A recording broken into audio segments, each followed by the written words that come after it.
Alright, so kitchen sink is right here. Sewer line for the other unit's kitchen sink comes through here and then drops into the sewer right there. This is what we took out, and that's how it was laying in there. No hub cast iron because it don't have a bell on it for the lead joints. It's got the mission bands all over it, or no hub bands. So the bottom of the 90 was blown out.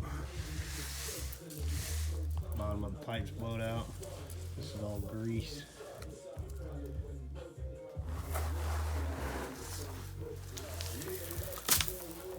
And the Y branch.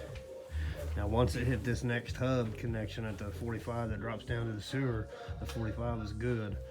So it was just through there and there. And then of course where we adapted onto the pipe, this side's still solid.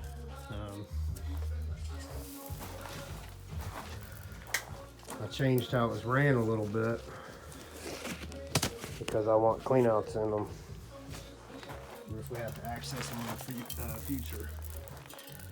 So I changed the plane over 2 inch to the kitchen sink because the kitchen sink has its own vent.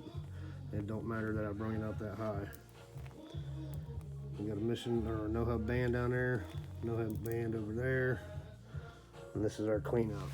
So you level that with your floor, and when you get done doing your concrete, you can slide it out.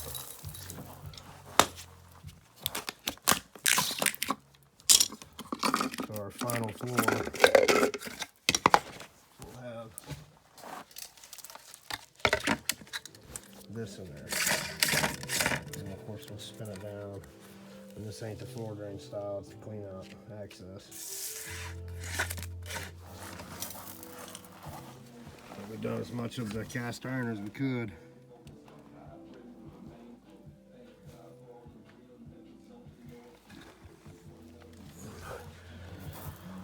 And obviously, it was a whole lot of digging. I'm almost waist deep.